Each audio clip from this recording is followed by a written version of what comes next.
નમસ્કાર વિદ્યાર્થી મિત્રો, કેમ છો? મજામાં? ધોરણ 9માં આપનું ફરી એકવાર સ્વાગત છે. આપણે ધોરણ 9માં છેલ્લે સ્વાધ્યાય ચેપ્ટર નંબર 6 રેખાઓ અને ખૂણાઓમાં પ્રમેય વિભાગ જોયો હતો. પ્રમેય ઘણા બધા જોયા હતા, બરાબર. છેલ્લા 2 વિડીયોમાં આપણે પ્રમેય જ જોતા હતા. આજે એ પ્રમેયને અનુરૂપ આપણે હવે એક્ઝામ્પલ ગણીશું, બરાબર છે મિત્રો. તો જેમ મેં તમને ગયા વિડીયોમાં વાત કરી હતી એમ કે ઉદાહરણ આપણે ગણીશું, તો કે ઉદાહરણ 4, 5 અને 6 આજે હું લઈને તમારી સમક્ષ આવ્યો છું. ઓકે, તો સૌ પ્રથમ આપણે જોઈએ ઉદાહરણ નંબર 4. ઉદાહરણ નંબર 4 શું કહે છે? તો કે આપેલી આકૃતિમાં જો PQ અને RS સમાંતર હોય, પહેલાં આપણે આકૃતિ દોરી લઈએ. તો કે આ છે આપણા માટે PQ, અહીંયા P, અહીંયા Q, અને આ છે RS, અહીંયા R, અહીંયા S, બરાબર. અને અહીંયાથી X થી અહીંયા ક્યાંક, અને આ બિંદુથી અહીંયા Y સુધી, અને M નામ આપેલું છે, અહીંયા X, બરાબર. આ ખૂણો આપેલો છે મને 135, અને આ ખૂણો આપેલો છે 40, બરાબર. રકમમાં હું આપેલું છે કે માપ ખૂણો MXQ અને MYR એ આપેલા છે 135 અને 40, અને મને ગોતવાનું કીધું છે માપ ખૂણો XMY. આ ખૂણો મારે ગોતવાનો છે. તો મિત્રો હું શું કરું છું? સૌ પ્રથમ તો હું એક એવી રચના દોરું છું કે રચના કેવી? તો કે આ જે સમાંતર રેખા જે છે એને એક બીજી સમાંતર રેખા દોરું છું, બરાબર. અને આ સમાંતર રેખાનું નામ આપી દઈએ આપણે A અને B, બરાબર. કે M માંથી પસાર થતી અને PQ ને સમાંતર, અથવા તો RS ને સમાંતર. જો PQ ને સમાંતર હોય ઓટોમેટિક RS ને સમાંતર થઈ જવાની, બરાબર છે. પ્રમેય 6 પોઈન્ટ, છેલ્લો પ્રમેય 6.6 હતો આપણો કરાયો હતો એના ઉપરથી, બરાબર. તો હવે આનું સોલ્યુશન આપણે જો તમને એક્ઝેક્ટલી સમજાઈ ગયું હશે કે શું છે. તો કે આપેલી આકૃતિમાં શું આપેલું હતું? તો કે PQ સમાંતર RS. પછી હું શું કરું છું? તો કે બિંદુ M માંથી પસાર થતી રેખા જે PQ ને સમાંતર થાય તેવી AB રેખા દોરો. એટલે શું? તો કે M માંથી પસાર થતી અને આ PQ ને સમાંતર થાય એવી રેખા મેં AB દોરી, બરાબર છે. હવે જો સમાંતર રેખા AB હું દોરું, પછી શું થાય? તો કે જો આ ખૂણો અહીંયા 40 નો હોય તો આ ખૂણો કેટલાનો થાય? તો કે આ ખૂણો 40 નો થઈ જાય. કઈ રીતે? તો કે Z છે, જો તો આ Z બને છે અહીંયા કે નથી બનતો? હા, બને છે, બરાબર. તો માટે શું થશે? અહીંયા માટે એવું થવાનું કે માપ ખૂણો, કયો માપ ખૂણો? તો કે માપ ખૂણો BMY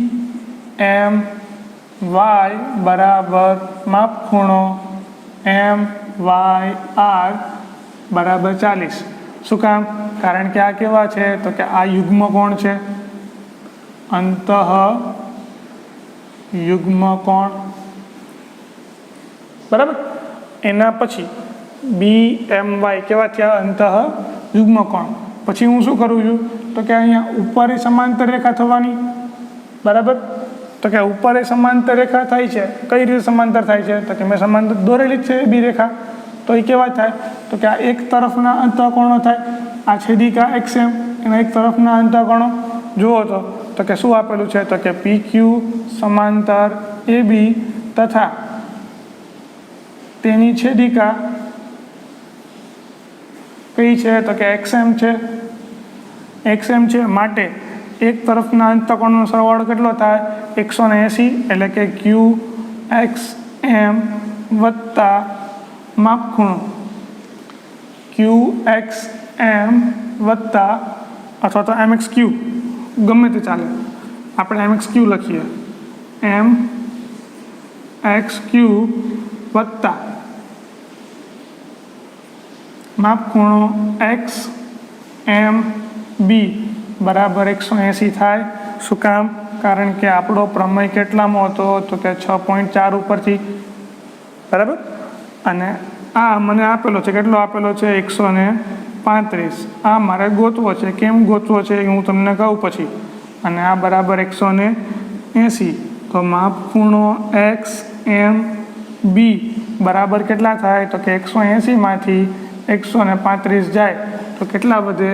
તો કે 180માંથી 135 જાય એટલે દસકો લેવાનો, 5 ઉપર 7 આવી જાય, 7માં 3 જાય તો 4, કેટલા વધાય? તો કે 45 અંશ થાય, બરાબર.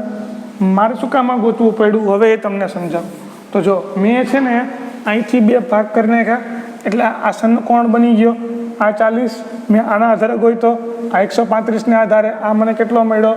45. હવે શું કરું? બંનેનો સરવાળો કરી શકું, બરાબર છે ને. તો કે આસન કોણ કયો? તો કે માપ ખૂણો, જેમ આપણે ગોતવાનો કીધો તો એ કે માપ ખૂણો એક્સ એમ વાય બરાબર શું થાય? બરાબર થશે માપ ખૂણો એક્સ એમ બી વત્તા માપ ખૂણો કયો થવાનો? તો કે માપ ખૂણો બી એમ વાય. અને આના બરાબર શું થાય? તો કે આ તો આપણો 45 અને આ હતું આપણું અહીંયા 40. 40 વત્તા 45 કેટલા થશે? તો કે 85 અંશ. તો આનો આખો ખૂણો કેટલો થશે? 85 અંશનો થવાનો. તો આ તો આપણું જવાબ. આટલું સરળ છે મિત્રો, બરાબર. ચલો એના પછીનો આપણે એક્ઝામ્પલ જોઈએ. એના પછીનું એક્ઝામ્પલ શું કહે છે? તો કે ઉદાહરણ નંબર 5 એમ કહે છે કે એ જો એક છેદિકા 2 રેખાઓને એવી રીતે છેદે. હવે 2 રેખાઓને છેદવાની છે એક છેદિકા, અને એવી રીતે છેદે. કીધું નથી રેખાઓ કેવી છે, 2 રેખાઓ કીધું નથી કેવી છે. તો હું 2 રેખા લઈ લઉં, આ એક રેખા અને આ બીજી રેખા અને એની છેદિકા એવી છે કે જે અનુકોણો જે બને છે એના દ્વિભાજકો પરસ્પર સમાંતર. એટલે કે આ અનુકોણ છે તો આ એનો શું થયો? દ્વિભાજક. એટલે કે આ આખો અનુકોણ હોય તો આ 2 ખૂણા કેવા થાય? સરખા. આ અનુકોણ આખો છે તો આ 2 ખૂણા કેવા થાય? સરખા, બરાબર. અને પાછા અનુકોણ તો કેવા થાય એ તો ખબર નથી, હવે કંઈ કીધું નથી. કારણ કે જો રેખા સમાંતર હોત તો અનુકોણ કહેવાય, બરાબર. પણ આ રેખા કેવી છે? પરસ્પર સમાંતર. તો આપણે આમાં નામ આપી દઈશું. આપણે તો નામ આપી દઈએ. નામ આપી દઉં હું PQRS. આ એક રેખા PQ અને આ બીજી રેખા RS, બરાબર. કે જે છેદિકા કઈ છે? તો કે છેદિકા A અને રકમમાં આપણે બુકમાં આપેલું છે A અને D. A અને D ને B અને C માં છેદે છે. જુઓ તો કે PQ ને B માં છેદે છે અને C માં છેદે છે. અને આ દ્વિભાજકો એટલે કે આ E અને આ F, E અને G લખેલું છે. ચાલો, E અને G, બરાબર. આ 2 કેવા છે? દ્વિભાજકો છે. દ્વિભાજકો કેવા છે? પરસ્પર સમાંતર છે. તો સાબિત કરો કે આ 2 રેખા કેવી છે? સમાંતર. આખી રકમ સમજો હવે. તો કે જો એક છેદિકા એટલે કે આ એક છેદિકા 2 રેખાઓની એવી રીતે છેદે, એટલે કે આ 2 રેખાઓને એવી રીતે છેદે છે કે જે અનુકોણોના દ્વિભાજકો પરસ્પર સમાંતર હોય. એટલે કે આ અનુકોણો જે અહીંયા બનતા હતા એના દ્વિભાજકો કેવા છે? પરસ્પર સમાંતર. અનુકોણ સમાન છે કંઈ કીધું નથી, બરાબર. પણ આ સમાંતર થાય છે, દ્વિભાજક છે એટલે 2 સમાન ભાગ થાય છે, બરાબર છે. એ તો ક્લિયર થઈ ગયું કે ના થયું? ઓકે, બરાબર. તો આપણે લખીએ કે આકૃતિ પરથી સ્પષ્ટ છે કે છેદિકા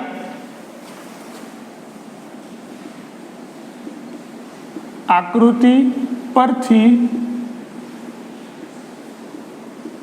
સ્પષ્ટ છે કે છેદિકા AD એ રેખા PQ ને B માં અને આર એસને સીમાં છેદે છે, બરાબર. પછી બીજું શું કીધું છે તો કે ત્યાં છેદે છે. પછી એવું કીધું છે કે કિરણ, આ જે કિરણ બીઈ છે એ માપખૂણો એ બી ક્યુનો દ્વિભાજક થશે. એ બી ક્યુનો દ્વિભાજક છે. હવે એ બી ક્યુનો દ્વિભાજક છે તો શું કહેવાય તો કે 1/2 માપખૂણો એ બી ક્યુ બરાબર શું થાય, બરાબર માપખૂણો કોઈ પણ એક લઈ લો, કાં ઉપરનો કાં નીચેનો. હું ઉપરનો લઈ લઉં, માપખૂણો એ બી ઈ, એટલે કે આ ઉપરનો ખૂણો જે છે એ આખા ખૂણા કરતાં અડધો થવાનો, એટલે કે આખો ખૂણો જો અડધો કરું તો આ 2 ગુણ્યા થાય. ઓકે, આને કહી દઈએ પરિણામ નંબર 1. ક્યાંક આનો ઉપયોગ કરીશું. એવું ને એવું કિરણ જેમ બીઈ હતું એમ શું છે તો કે સીજી એ માપખૂણો, કયો માપખૂણો છે અહીંયા તો કે BCS નો દ્વિભાજક છે. BCS નો દ્વિભાજક, અને BCS નો દ્વિભાજક છે માટે 1/2 માપખૂણો BCS બરાબર માપખૂણો, આમાં પણ ઉપરનો જ લઉં છું કે BCG, અને એને હું કહી દઉં પરિણામ નંબર 2, બરાબર. પાછું બીજું રકમમાં શું આપેલું છે, રકમમાં એવું આપેલું છે કે આ જે દ્વિભાજકોથી જે રેખા બને છે એ રેખાઓ તો પાછી સમાંતર છે. એ શેમાં આપેલું હતું તો કે રકમમાં આપેલું હતું, પક્ષમાં આપેલું હતું તો કે બી અને સી કેવા છે, સમાંતર. જો બી અને સી સમાંતર હોય તો એના અનુકોણો પણ કેવા હોય, સમાંતર. એટલે કે આ રેખા આ એબીની છેદિકા, આ આઈડીની છેદિકા થઈ માટે આ બે કેવા થયા, અનુકોણો થયા. અને અનુકોણો કેવા હોય, સમાન હોય. અનુકોણ ક્યાં થવાના તો કે એબીઈ બરાબર માપખૂણો બીસીજી. જુઓ તો આ બે રેખા સમાંતર છે, આ એના એક તરફના અનુકોણો કેવા છે તો લખી નાખો અનુકોણો, બરાબર. અને અનુકોણો સમાન છે તો પરિણામ 1માં અનુકોણની કિંમત કેટલી હતી, એબીની કિંમત હતી 1/2 માપખૂણો એબી ક્યુ બરાબર બીસીજીની કિંમત શું હતી તો કે 1/2 માપખૂણો બીસીએસ બરાબર છે એના ઉપરથી તો કે પરિણામ 1 અને પરિણામ 2 પરથી, પરિણામ 1 અને પરિણામ 2 પરથી આમાં 1/2 કાઢી નાખો, 2 બાજુ કેન્સલ થઈ જાય તો શું થઈ જાય, માપખૂણો એબી ક્યુ બરાબર માપખૂણો બીસીએસ. અને આ શું છે તો કે માપખૂણો એબી ક્યુ અને માપખૂણો બીસીએસ એ એક તરફના અનુકોણો થયા. તો કે જે કેવા છે તો કે અનુકોણ છે, અને અનુકોણ હોવાથી પૂર્વધારણા 6.4 પરથી શું કહેવાય તો કે પી ક્યુ સમાંતર આર એસ. આ તો મારે સાબિત કરું છું કે પી ક્યુ આર એસને કેવા છે, સમાંતર છે, એમ સાબિત થાય. ખ્યાલ આવી ગયો મિત્રો? તો આ રીતનો આખો દાખલો છે. બીજી વાર સમજાવી દો એકવાર.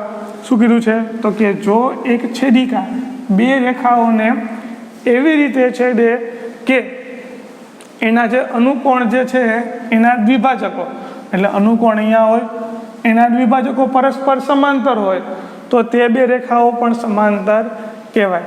એટલે કે આ બે રેખા લીધી, આ એની છેદિકા લીધી, એના અનુકોણના દ્વિભાજકો મારી દીધા.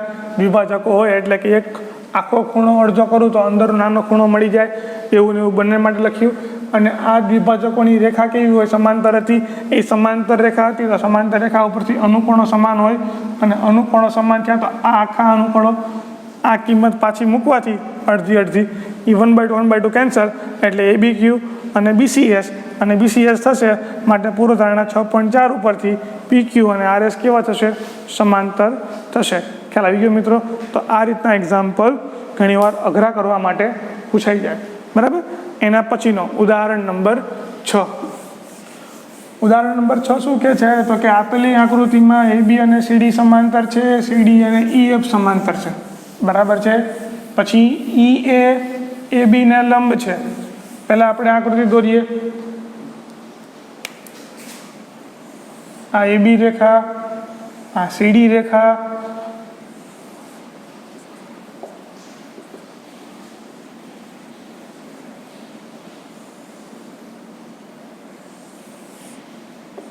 અહીંયા બી, આ એ, અહીંયા ઈ, અહીંયા સી, અહીંયા ડી, અહીંયા ઈ. બરાબર. ચાલો, આ કીધું છે ગોતવાનું એક્સ, આ કીધું છે ગોતવાનું વાય, અને આ કીધું છે ગોતવાનું ઝેડ, અને આ મને આપેલું છે 55. બરાબર છે. કોઈ કન્ફ્યુઝન આમાં? કોઈ કન્ફ્યુઝન નથી. ચલો તો શરૂઆત કરીએ. એક્ઝામ્પલ.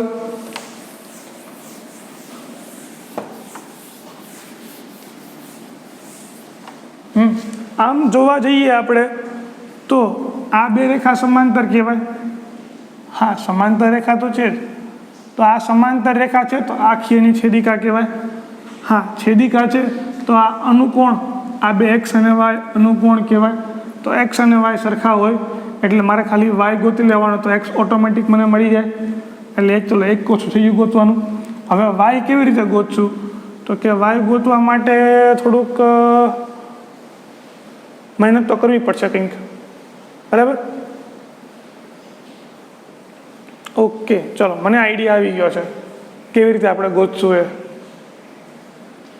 બરાબર. તમને આઈડિયા આવ્યો હોય તો ભલે, ના આવ્યો હોય તો મને આઈડિયા આવી ગયો છે. તો જો વાય આપણે ગોતવા છે તો કે વાય અને આ જે રેખા જે છે સીડી અને આ EF, આ બંને સમાંતર છે. સમાંતર છે ને પછી આ એની શું થઈ? છેદિકા થઈ. આ એની છેદિકા થઈ. તો છેદિકા થઈ હોય તો એ એક જ બાજુના અંતઃકોણનો સરવાળો કેટલો થાય? તો કે એક બાજુના અંતઃકોણનો સરવાળો 180 થાય. એ તો મને ખબર હતી. તો જો તો આ એક બાજુના અંતઃકોણો તમને ક્યાંય દેખાય છે ખરા? તો કે રેખા તો જોવા જઈએ તો આ રેખા થઈ, આ એક સમાંતર રેખા, આ બીજી સમાંતર રેખા, અને આ થઈ એની છેદિકા. એટલે કે આ બંનેનો સરવાળો કેટલો થાય? 55નો અને વાયનો સરવાળો તો કે 180 થાય. કઈ રીતે? તો કે જો હું તમને રેખા દોરીને બતાવું તો તમને આઈડિયા આવશે, બાકી તમને આઈડિયા નહીં આવે. તો કે આ રેખા છે મારી, આ E અને આ F, અને એના પછી મેં દોરેલી છે C અને અહીંયા D, C અને D. અને હું E માંથી દોરું છું રેખા સીડીને જે છેદે છે ત્યાં, એટલે કે અહીંયા. બરાબર. અને E માંથી મારે ખૂણો ગોતવો છે આ મને આપેલો છે 55. બરાબર. અને આ સીડીનું આ મારે ગોતવો છે Z, અને આ ખૂણો છે Y. તો જુઓ તો એક તરફના અંતઃકોણ કહેવાય કે ના કહેવાય? હવે ક્લિયર થઈ ગયું. બરાબર. તો આપણે લખીએ. શું લખશું? તો કે માપ ખૂણો Y વત્તા 55 બરાબર 180. કેમ ડાયરેક્ટ લખ્યું સાહેબ? તો કારણ લખી નાખો ને. કારણ શું? તો કે CD અને EF કેવા છે? સમાંતર છે. સમાંતર રેખાની છેદિકા કોણ છે? તો કે છેદિકા આખી BE છેદિકા છે. માટે એક તરફના અંતઃકોણો, માટે એક તરફના અંતઃકોણો, અને આના ઉપરથી મને y મળી જાય. y બરાબર શું થવાનો? તો કે y બરાબર 180 ઓછા 55. જુઓ તો 180 માંથી 55 જાય, કેટલા વધશે? અહીંયા 5, ઉપર આવી જાય 7, એટલે 2, 125 થશે. 125 y મળ્યો. જો y 125 હોય તો x પણ શું હશે? 125. શું કામ? લખી નાખો.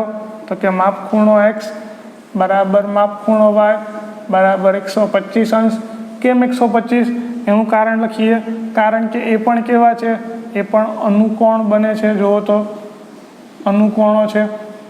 અનુકોણો શું કામ છે? તો એનું પણ કારણ આપી દઈએ આપણે. તો કે CD સમાંતર AB અને એની છેદિકા કઈ છે તો કે એની પણ છેદિકા છે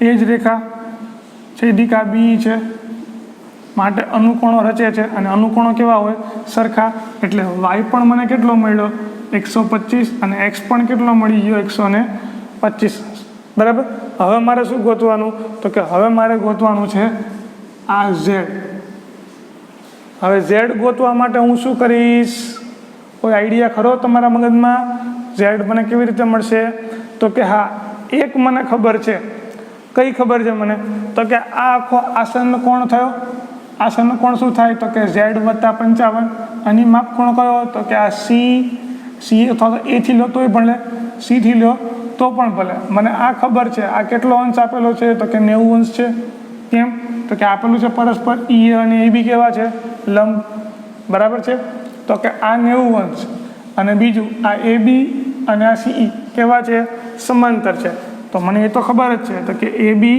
સમાંતર EF AB સમાંતર EF અને એની છેદિકા એ કહેવાય ની છેદિકા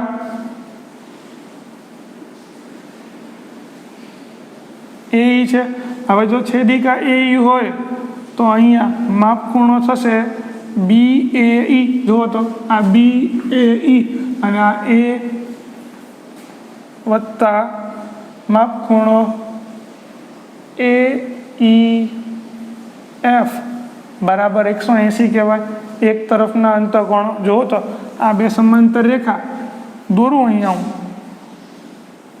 આ સમાંતર છે AB અહીંયા A અહીંયા B અહીંયા E અને F અને આ એની છેદિકા મેં લખી AE જુઓ તો એટલે કે આ ખૂણો અને આ ખૂણો માપખૂણો એ મને આપેલો છે 90 અંશ એટલે આ કેટલો છે રકમમાં આપેલો છે 90 અંશ આ મારે ગોતવાનો છે એટલે કે માપખૂણો AEF બરાબર કેટલા થાય 180 એટલે માપખૂણો AEF બરાબર કેટલા થશે તો કે 180 માઇનસ 90 અને AEF શું છે તો કે AEF ખુદ આસન કોણ છે કોનો તો કે AEB નો અને BEF નો બરાબર તો શું થશે માપખૂણો AEB વત્તા માપખૂણો BEF બરાબર 180 માંથી 90 તો કેટલા વધશે 90 અને આ શું હતો માપખૂણો AEB બરાબર તો z હતો જે ગોતવાનો હતો અને આ રકમમાં આપેલો છે આ કેટલો છે 55 બરાબર 90 તો z બરાબર કેટલા થાય તો કે 90 માઇનસ 55 90 માંથી 55 જાય તો કેટલા વધશે તો કે વધશે 35 તો z બરાબર મને કેટલો મળ્યો z બરાબર મને મળ્યો 35 ખ્યાલ આવી ગયો મિત્રો તો આ રીતના એક્ઝામ્પલ આપણે ગણવાના છે